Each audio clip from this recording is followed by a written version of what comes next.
Salut à tous. Aujourd'hui, on s'attaque à un chapitre absolument fondamental du programme de seconde, la grande rupture des 15e et 16e siècles en Europe. C'est une période de folie, une véritable explosion artistique, intellectuelle et religieuse qui va poser les bases de notre monde moderne. Accrochez-vous, on plonge au cœur du changement. Alors, pour bien piger l'ampleur de la révolution qui arrive, il faut d'abord comprendre d'où l'on part. Imaginez le monde à la fin du Moyen-Âge. Une société où l'Église et la foi sont absolument partout. Elles organisent le temps, la société, le savoir, et l'unique but de la vie, finalement, c'est d'assurer le salut de son âme. Dieu est la mesure de toute chose. Et puis, en quelques décennies à peine, tout bascule. Le projecteur qui était braqué sur Dieu se tourne et vient éclairer l'homme. C'est le début d'une nouvelle ère. Une ère fascinée par le potentiel humain, par la raison, par la créativité. L'homme, avec un grand H, devient la nouvelle référence. Voilà la question qui va nous guider tout au long de cette analyse. En d'autres termes, on va essayer de comprendre comment cette double révolution, à la fois dans les têtes et dans les cœurs, a forgé une vision complètement nouvelle de l'humanité. Pour y répondre, on va suivre un plan simple.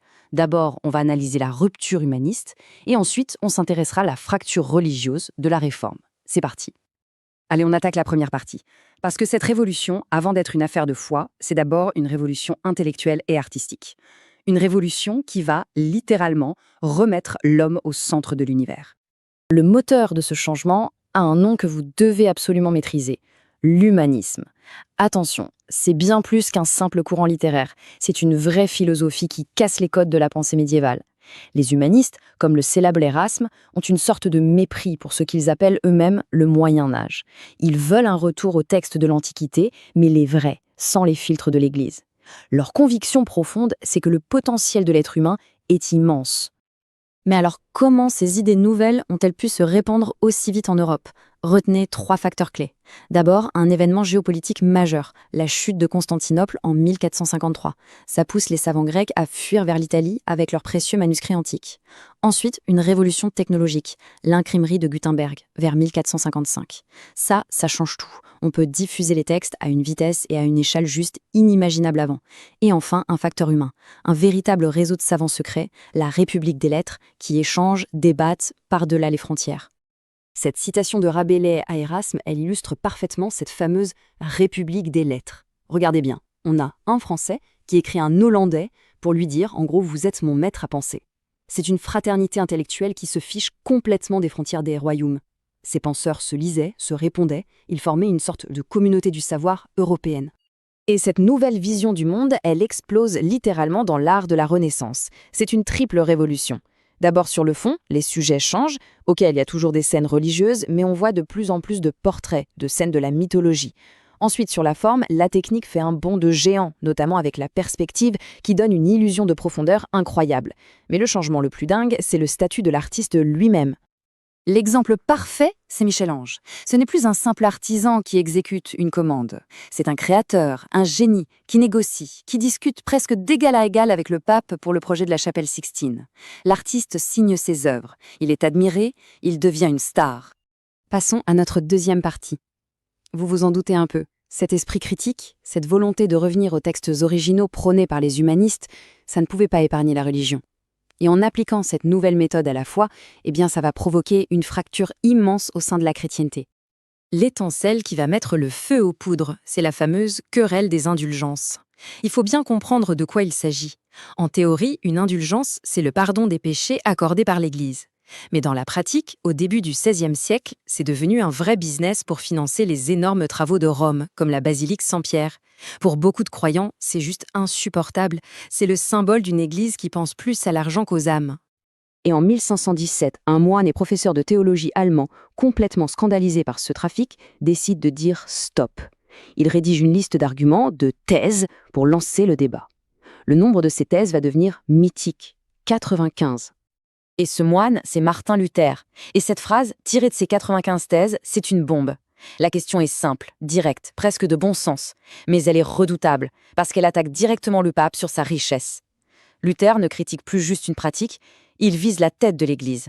Et grâce à l'imprimerie, ses écrits vont se répandre comme une traînée de poudre dans tout l'Empire germanique. Le truc essentiel à comprendre, c'est que le débat dépasse très vite la simple question des indulgences. On arrive à une rupture théologique totale. Ce tableau résume les points clés du désaccord. Pour Luther, seule la foi sauve, c'est sola fide. Seule la Bible fait autorité, sola scriptura. Il ne garde que 2 sacrements. En gros, c'est la fin du clergé comme intermédiaire obligatoire entre Dieu et le croyant. C'est une rupture radicale. Et attention, erreur classique à éviter, on ne parle pas de la réforme, mais des réformes. Le mouvement de Luther va en inspirer d'autres. À Genève, le français Jean Calvin développe une doctrine encore plus stricte. En Angleterre, la rupture est surtout politique. Le roi Henri VIII veut divorcer, le pape refuse, alors il crée sa propre église, l'anglicanisme. Bref, la chrétienté occidentale explose en plusieurs églises rivales. Face à cette crise sans précédent, l'Église catholique ne reste pas les bras croisés, évidemment. Elle lance sa propre réforme, qu'on appelle la réforme catholique ou la contre-réforme. Pendant le très long concile de Trente, elle agit sur 2 fronts. D'un côté, elle réaffirme tous ses dogmes face aux protestants, c'est non négociable. De l'autre, elle lance un grand ménage en interne pour corriger ses propres abus, mieux former les prêtres et reconquérir les fidèles, notamment en utilisant la splendeur de l'art baroque pour impressionner.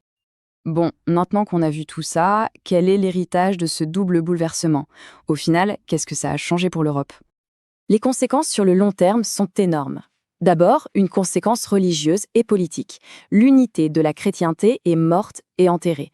Ça ouvre la porte à plus d'1 siècle de guerre de religion terrible. Ensuite, une autre conséquence politique. Avec un pape affaibli, les rois et les princes en profitent pour renforcer leur pouvoir. C'est la base des États-nations modernes. Et enfin, une conséquence culturelle. L'imprimerie est devenue un outil surpuissant de diffusion des idées, pour le meilleur comme pour le pire. Ce tableau avant-après, finalement, il répond parfaitement à notre question de départ. On passe d'une Europe médiévale, unie, sous l'autorité de l'Église, où le savoir était réservé à une élite, à une Europe moderne, divisée politiquement et religieusement, mais où la conscience de l'individu et la circulation des idées sont devenues centrales. Le regard sur le monde a changé, l'individu, sa raison, sa foi personnelle, sont maintenant au premier plan. Pour finir, la Renaissance et les réformes sont bien plus qu'une simple transition.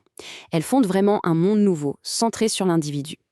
Mais en libérant l'esprit critique, elles ont aussi ouvert la boîte de Pandore des révolutions à venir. La question qui se pose, c'est, après avoir remis en cause l'autorité religieuse, à quelle autre grande autorité l'esprit critique va-t-il bien pouvoir s'attaquer? La réponse, vous la connaissez peut-être, se trouve au siècle des Lumières. Mais ça, c'est notre prochain chapitre. Merci de m'avoir suivi.